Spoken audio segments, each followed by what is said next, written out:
All right, so Kennedy, John F. Kennedy. Um, he is a figure of, um, I don't know, he's iconic in American lore, and to understand what makes him iconic, you have to understand what makes him iconic in order to understand how his assassination, which is your next assignment, rocked America to the core.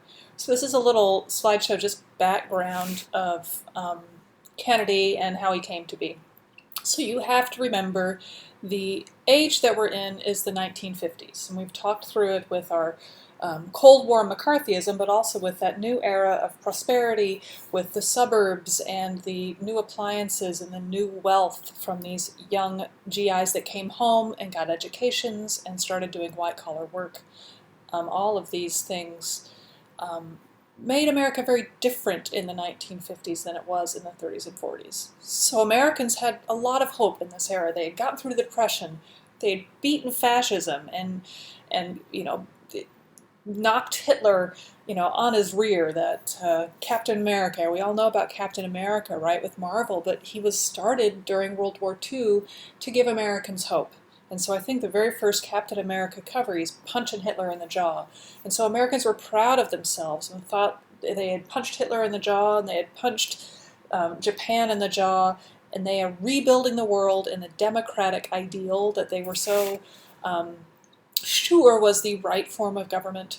They had the largest and most powerful nuclear arsenal in the world, and they were the most prosperous, healthier, they were living longer than ever. It was an era of good feeling, for lack of a better word. People were proud to be American and proud to have what they have. So this is what suburbs look like from the sky. If you've never been in an American suburb, it's a little creepy, right? They all kind of look the same, and you get lost on all those little roads and the circly things. And when those houses are first built, they're all very similar. But it gave everybody a piece of that American dream. Everybody had a car. Everybody had a yard. You could walk up and down those streets with your dog. You mow your own lawn. You had your own kitchen. It was the American dream. We didn't live in these squat tenements anymore. We lived places like this. And so you take this idea of people that had space before now have all been very, very, very wealthy. Now the average American has some space, and it was really important to Americans at this time. Okay, so John Fitzgerald Kennedy. Um, I don't know what you can say about the Kennedys. They've been in American life, famous in American life since the 1910s and 20s. They're from Massachusetts. If you ever listen to him speak on a recording, his voice is he's got a nice little Boston accent. And his family, ironically, gained its wealth because they were selling illegal alcohol during the Prohibition. And so the old rich families of America thought the Kennedys were upstarts, the nouveau riche, the newly moneyed. Another problem with Kennedy politically was that he was Roman Catholic and Irish, right? The Irish people had been being discriminated against, as we often discriminate against a certain type of immigrant.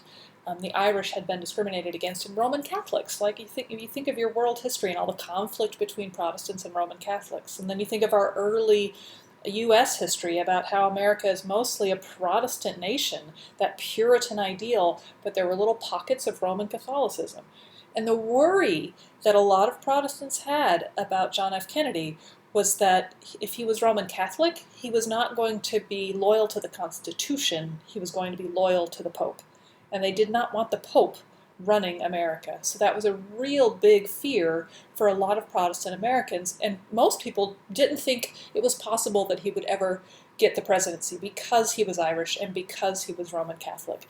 Much like now, where women don't seem to be electable and Jews don't seem to be electable. Most people thought that Kennedy was not going to be electable in the 1960 election. But he was a war hero. He wrote a book, PT 109. He served during World War II. He earned medals. He was handsome and young, and eventually takes America by storm. So he is elected to Congress as a Democratic representative from Massachusetts. Look at him, handsome with his beautiful teeth. He represented the up-and-coming baby boomer generation. And he promoted very liberal ideas that the government should be there for the people, and serve the people in a way that made him a follower of a lot of the FDR policies that had been put in place during the Depression and the New Deal. And he was just beloved. He was married to a beautiful woman named Jacqueline Bouvier was her maiden name. She becomes Jacqueline Kennedy. And the press loved them. And the press was different then too. The media was very different. They tended to treat politicians and stars a little bit differently than they do now. So in this era, they're not really looking for the dirt. They're wanting to present the glamour and the shine, right? And so instead of looking for the dirt on Kennedy, and by all accounts, there's lots of dirt on John F. Kennedy. He was not a very faithful man in a lot of ways to his wife. And there's a lot of things that have come out since his death that he's not as shiny as he looks in this picture. But the press kind of backed off on that. It's the same media that allowed most of America not to really understand that Franklin Delano Roosevelt was crippled, because the media wouldn't really show him using his crutches. They would wait to turn on the cameras until he was braced behind a podium. Like if he was giving a speech, they would not start filming or taking pictures until they had gotten him braced behind that podium. So it was this agreement. It was like the gentleman's press, right? So, okay, we're not going to dig dirt on you. We're not going to gossip. It's going to be news and positive gossip, I guess. So the press really idolized the Kennedys, and we'll talk later about Jackie and what a fashion icon she was and, frankly, still is. So we have this gorgeous young couple with some problems, the Roman Catholicism, the Irishness, the youth. I mean, he was a very young man, and young people don't often get elected president in the United States. So, against Kennedy in 1960, the 1960 presidential election, is this fellow. We will look at his mug several more times before we're done studying American history. This is Richard Milhous Nixon. He was a Republican. He was Dwight D. Eisenhower's vice president. He was from California. He was very, very conservative. What conservative meant back then is similar to what it means now. It's small government, traditional, biblically based morality, tax cuts for the regular people and for the wealthy, and he was very anti-communism. He was a big proponent of McCarthyism. In fact, he was one of McCarthy's right-hand men during the McCarthy House of Un-American Activities trials. And so he was, he'd been vice president for quite some time. And Dwight D. Eisenhower, who was a military man, he was the general during World War II, and America really likes to put former generals in the presidency. But Eisenhower feared he would not win unless he had a conservative Republican like Nixon on the bill. So Nixon has been the vice president for several years, and often being a vice president is a slide into being president. And so Nixon ran against Kennedy. So we have John F. Kennedy, who's relaxed and young and handsome, and then Richard Milhous Nixon, who is stiff and uncomfortable. And it's 1960, so what is going to come into play here that has never come into play before is television. And television, America's starting to have television as part of the new prosperity that they have. So there's televisions in many living rooms. I mean, and they're enormous, these giant boxes with tiny little screens, no bigger than maybe your computer screen, and an enormous box, right? And so it wasn't good television, but still it was magical pictures, black and white, coming to you. And you could see and hear these people live, where you used to just be able to hear them on the radio and then imagine their pictures. Television revealed people more for maybe who they were in public, and Nixon did not do well on television. Nixon did very well on the radio.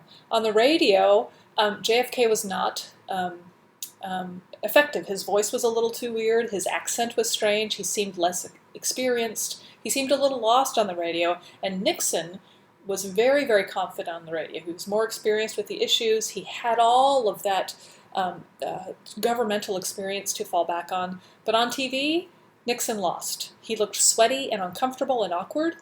And according to one observer, this is my favorite quote in American history ever, he looked like a sinister chipmunk.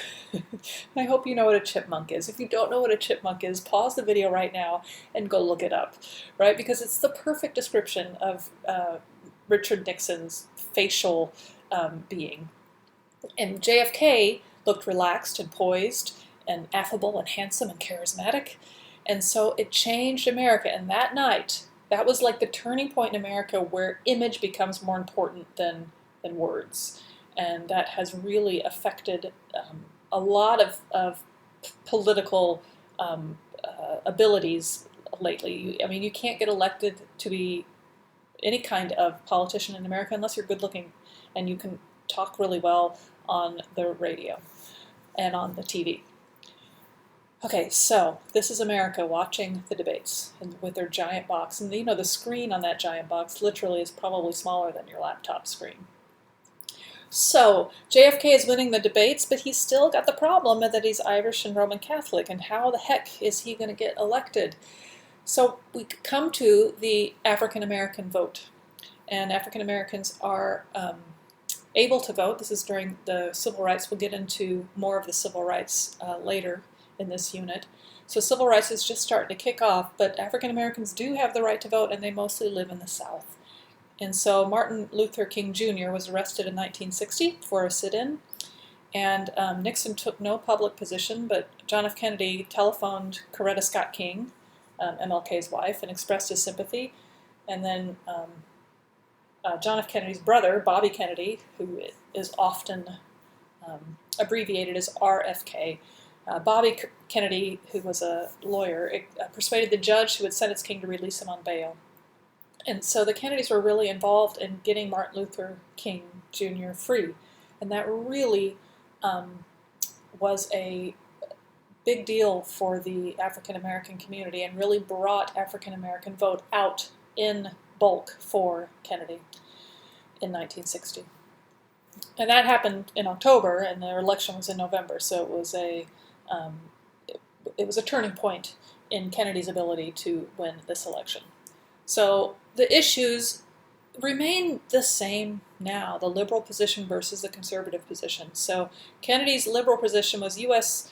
has faced serious issues in abroad at home, but you need to spend money to protect and help American interests and protect American democracy, and government should be big. And Nixon's position was, nope, the U.S. is just fine after 8 years of me and good old Dwight D. Eisenhower, who we called Ike, so you would say, I like Ike. So after Nixon and I like Ike, Nixon said everything's fine. We need to cut spending because we're spending too much money, and we need to be able to cut spending so we can cut taxes. And again, this is the same argument that liberals and conservatives have today. It was a very close election. So the red is Democratic, and that's flip-flop now, right? It's funny that this map is red, because now red means conservative, and those same states are red now. The places that are red in this map are red now, not because they're Democrat, but because they're Republican. The way the parties have represented themselves this is about when they start to switch. The Democrats become the party of the African American South, where the Democrats used to be the party of the rich white plantation owners, and the industrial mavens of the South used to vote Democratic, and they would protect their own with the Jim Crow laws and the things that kept African Americans from becoming ascendant. But then suddenly in 1960 it flips, and African Americans come out to vote in mass, and they propel Kennedy into the White House and propel the civil rights movement. So it was a narrow majority. He won by fewer than 119,000 votes. He was the youngest president in American history until Obama was elected in 2008. He was the very first Catholic president. And the cabinet, the table of advisors that they're experts in what they're supposed to be advising the president on, and they are designed to help the president understand what he doesn't know. And so he assembled a young cabinet, a lot of kids, not kids, but they were in their 40s, and that seems pretty young to a lot of Americans. He made his brother Attorney General, And then Robert McNamara was the Secretary of Defense. McNamara was very important as the Vietnam War begins to blow up later in this decade. And so he has a very famous inaugural speech. And when you imitate John Kennedy, you say, "My fellow Americans." But his famous quote is, "Ask not what your country can do for you, ask what you can do for your country," which, when you think about it, is kind of a flip-flop of the liberal ideal, right? So the liberal ideal, when it is presented with the negative connotation of a conservative mindset, is, well, liberals just sit around and want the government to serve them. So JFK is not saying that. He's saying, no, we still serve America, but America owes us something in return for our loyalty and for our hard work, right? So we need to be Americans. We need to support our government. We need to build America strong. And that, with America strong, we can go out into the world and make democracy strong. That was his inaugural address. And he wore, I wish I had a picture of him. He wore a top hat and tails and a morning coat. It was just a beautiful suit that he wore to his inauguration.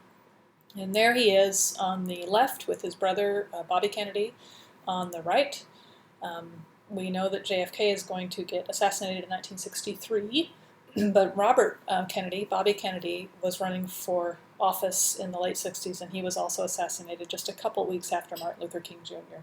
So the 60s we're getting into is going to be a very turbulent decade. So John F. Kennedy and his Vice President Lyndon B. Johnson, who was a Texan, an old white, old school Democrat, which Kennedy needed to balance the ticket so he could get those old white dudes in the South to trust him, right? Lyndon B. Johnson was the perfect politician to do that because a lot of people in the South trusted Lyndon B. Johnson. He was one of their own. He wore cowboy hats and he spoke the language and he understood the issues of the South. So it was a balanced ticket that indeed probably was one of the reasons that Kennedy managed to win. Is Lyndon B. Johnson brought a lot of the Southern white Democrats into the fold and made them feel better about voting for a guy from Boston who was an Irish Catholic, right? So they've got this new frontier, and it's like a continuation of FDR's programs, which were created in desperate times. Kennedy and Johnson wanted to expand that. And in fact, Johnson, after Kennedy's death, Johnson is going to go farther than any president had before besides FDR in creating things like Social Security, which didn't exist, and Medicare and Medicaid and unemployment insurance and workers' comp and all these safety nets that America created in the 1960s to catch people when they fall. That's how they were designed by Johnson. So welfare, health care, elderly assistance, medical care for the elderly with Medicaid and Medicare. They continued FDR's social action. They were trying to rebuild urban areas. They really wanted to ginger up the schools because, Russia was beating them in the space race at this point, right? And so they really wanted to focus on math and science so that they could win the space race with Russia. They wanted to bolster national defense so they could feel safe, increase international aid to countries that were fighting the scourge of communism, and expand their space program. This was the marching orders for the 1960s, for the new frontier. We're moving into the future. And the space program, we don't really talk about it much in this class. There's not a TSW surrounding it, but it's a fascinating moment in history. And if you have an extra 2 hours and access to the movie Hidden Figures, there's some problems with it, of course, but it is a wonderful movie about the space race and about the African-American computers, is what they called these women who were calculators. They actually calculated math by hand because we didn't have computers back then, and how those women were able to get jobs in this era that were very high-level jobs and very important to landing on the moon eventually. So they called this the Camelot years. They called Kennedy's short time in office Camelot. Camelot is a reference to King Arthur and Guinevere and King Arthur's court in Camelot and the Knights of the Round Table, and a bunch of young, handsome, well-intentioned people doing well-intentioned things for the good of the world. So during his term in office, he and his wife Jackie invited lots of artists and celebrities to the White House, including Marilyn Monroe, who very famously sang "Happy Birthday, Mr. President." It was revealed later that it's likely that he and Marilyn Monroe are having an affair, but he and Jackie engaged with the artists and celebrities that were speaking to America through television and through plays and there has not been, until the Kennedys, the politics and Hollywood were fairly separate, and they become more intertwined during the Kennedy administration. The press loved them. They portrayed them as a young, attractive, energetic, and stylish couple with an average family. They had 2 kids, but I mean, they were beautiful, but they were average. They were just like any other family. And they appeared frequently on TV, and Jackie did a tour of the White House that has become very famous now. And so they became kind of American royalty. America's never really had royalty in that sense, and the Kennedys became that for a lot of Americans. And so Jackie, I think that's Caroline Kennedy, they photographed them a lot. So there was a mystique about them. The people were fascinated with them, and they didn't have the dirt on them, right? The press stayed away from that. So America learned that JFK could read 1,600 words a minute. He was a speed reader, and so America flocked out to take speed reading courses because they wanted to be like him. And Jackie captivated the nation with her eye for fashion and culture. She redecorated the White House. She was an important first lady. Like Eleanor Roosevelt, we didn't talk about her very much, who was an extraordinarily important first lady. And then since then, there really hasn't been a first lady that's been in the forefront of politics and culture until Jacqueline Bouvier Kennedy. And there they are with their little family on Cape Hyannis. And then, of course, what happens on November 1963? And so you will now discover a little bit more about what happened on that day. The video that I would like you to watch, it's about 36 minutes, and it's clips of things as they were happening. So nobody commentating really knows what's going on, so you get to kind of experience the assassination of JFK as it happens. So there's Jacqueline Kennedy in the middle. On her right is Edward Kennedy, Teddy Kennedy, who became a senator, and then Bobby Kennedy on her left, who was killed only 6 years later.